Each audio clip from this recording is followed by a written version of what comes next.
What is nihilistic violent extremism, and what can we do to combat it? Producer Eric Bombicino gets insight from Amarnath Amarasingam, an associate professor at Queen's University, in part 2 of their conversation on extremism.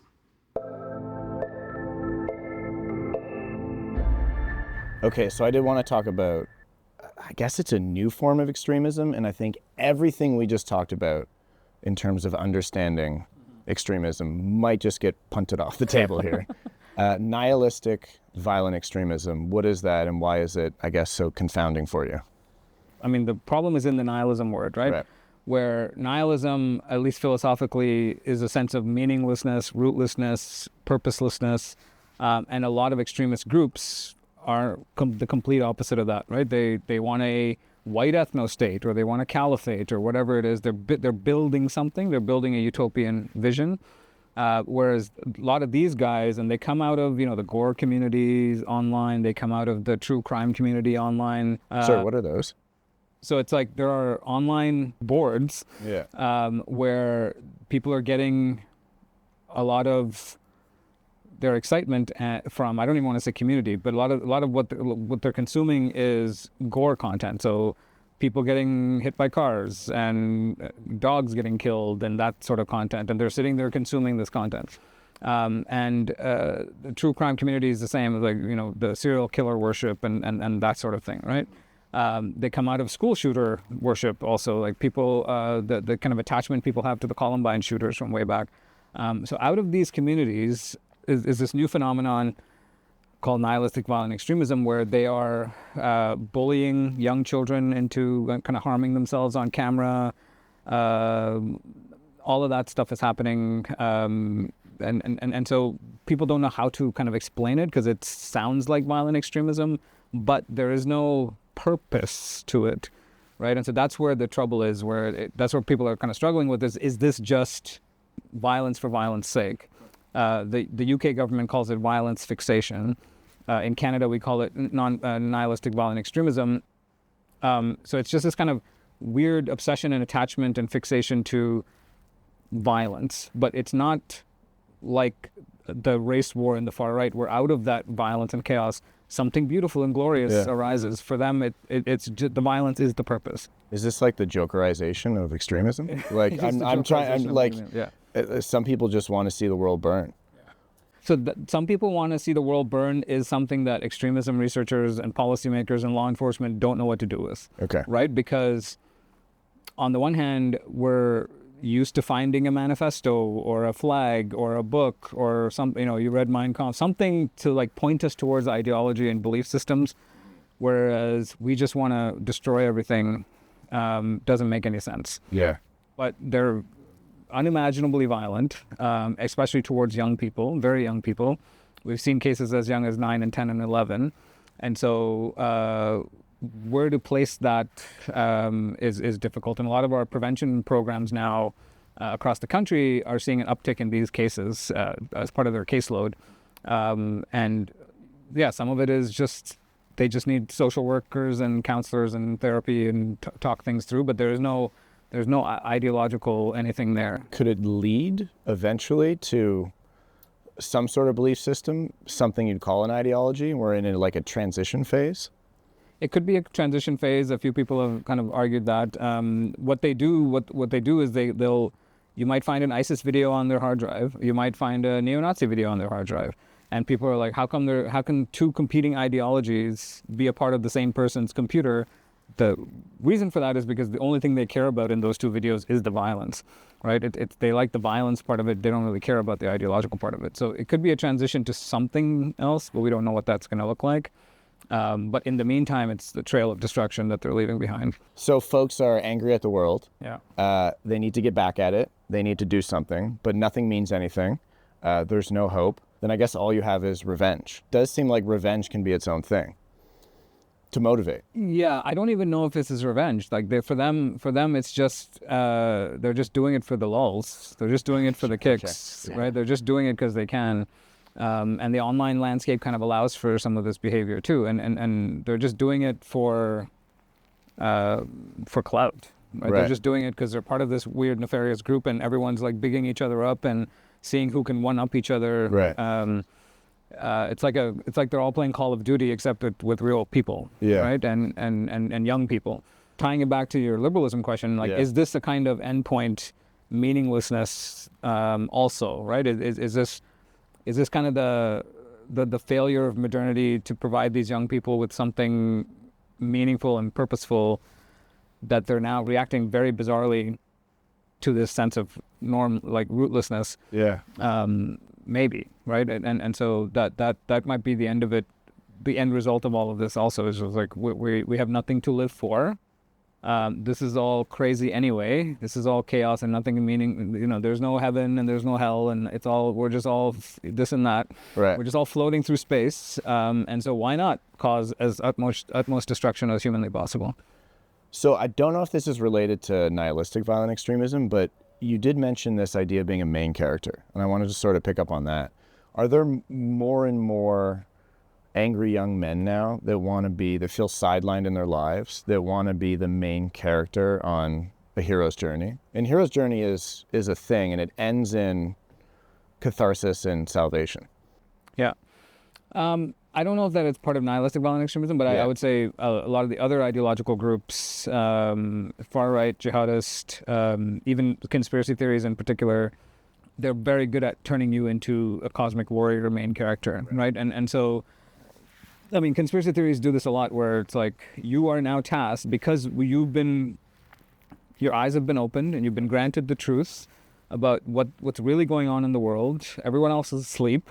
You now have a responsibility to wake up everybody to the true reality, and get them on a path towards like liberating humanity. And so the golden age for a lot of these conspiracy theories isn't like a caliphate or white ethno-state, but it's when everyone kind of wakes up, right? Everyone realizes that there's always been the shadowy elite controlling everything. They've never had that much agency. Everything's always been taken away from them or controlled for them. And now we're kind of hip to it. Yeah. Right? And so, it does create this sense of very deep purpose to kind of help humanity along. So you mentioned that the caliphate is sort of the end goal for Islamist extremists, the ethno-state for right-wing extremists. I remember quite a long time ago on the agenda, we had on a ex-neo-Nazi and an ex-Islamist extremist, and they talked about why they joined. And it was identical.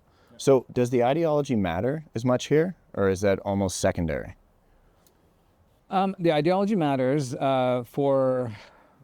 so when you say like, I joined for identity, or I joined for group identity or community, the ideology comes and says which community, right? Because if it was just any community, then we can go join a poker league, right? Habitat for Humanity. Or Habitat for Humanity.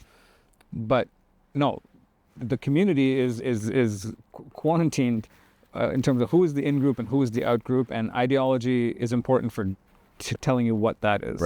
Right? So you're not just a white person, but a proud, racialized white nationalist, or not just a Muslim, but someone who believes in a very conservative form of Islam, Sunni Muslim.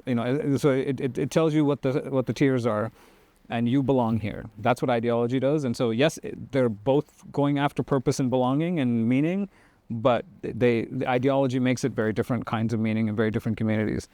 So that's what the ideology does. It does the explaining, right? Okay. Because community could mean any community, right? But that's not satisfying, right? And so you're not part of a swim meet. You're part of a group, right? That actually means something. I think you'd mentioned before that it's odd that a lot of people might see, or some people might see, Joe Rogan as a neo-Nazi, and I'm curious in this whole conversation about extremism, and we've talked about the potential for more extremism. I kind of wanted to go the other way on that.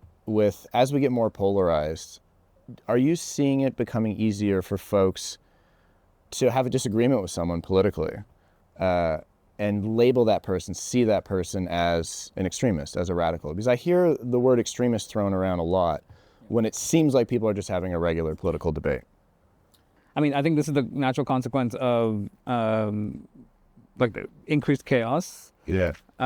Which naturally leads to kind of finding your group, which tends to be very tribal, right? You tend to have a heightened sense of the in-group in times of chaos, who you need to protect.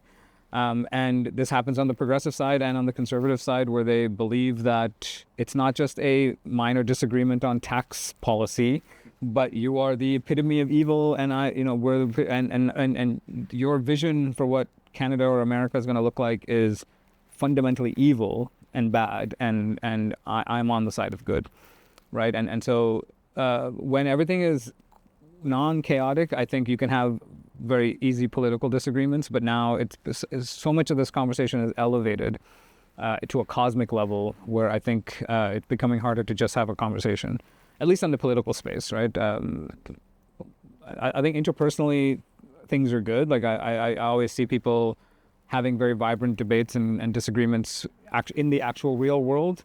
It just doesn't happen on TV or social media. Yeah. Right. And so I think there's a disconnect there sometimes between how people behave in real life and how it looks like online. But I do think people are becoming a little bit more tribal, and politics is becoming more tribal. Yeah. It's becoming an us and them thing, not like let's work together for the betterment of the country. It's more like who has the right vision for the country, and the other side needs to go away. That line has been drawn for every mundane issue, from immigration down to masks, right? And so it could be the most minutest issue, and there'll be lines drawn. Yep. Which is not great for our politics, I think. But and so figuring out a way to turn that temperature down is important. I just don't know how you do it with the online space and the information space the way that it is. I mean, it's just good to remember that, and I think this is good for all journalists, Twitter is not real life. Twitter is not real life. Go and talk to some real people. Sort of on that, and to finish, de-radicalization. So once upon a time, 10 years ago, these 20-somethings were coming across this ideology on very fringe message boards, right? I think if you smash cut forward to now, it's kind of everywhere. So what does de-radicalization look like now, and have we gotten better at it?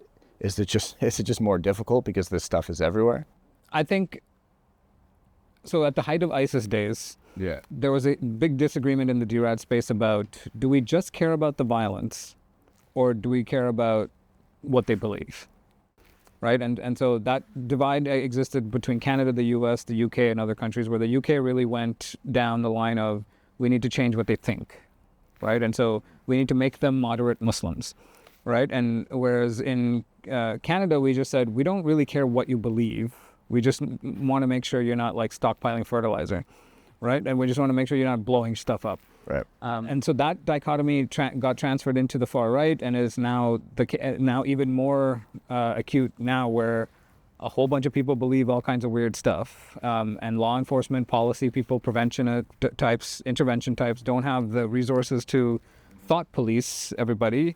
All we can really focus on is the violent part. Right. It doesn't matter what you believe. Are you tipping over into some sort of violence, preparatory violence stage, which we need to keep an eye on? And so that's what the prevention space looks like now. We never really had a prevention space even a couple decades ago. It was almost all law enforcement. Whereas now, if a 14-year-old draws a swastika on a notebook in Canada, which has happened, they might get a visit from the police, but the police might refer them to one of the few prevention outfits and organizations. And instead of a law enforcement approach, it'll be a counseling approach. And it's early too. And it's early.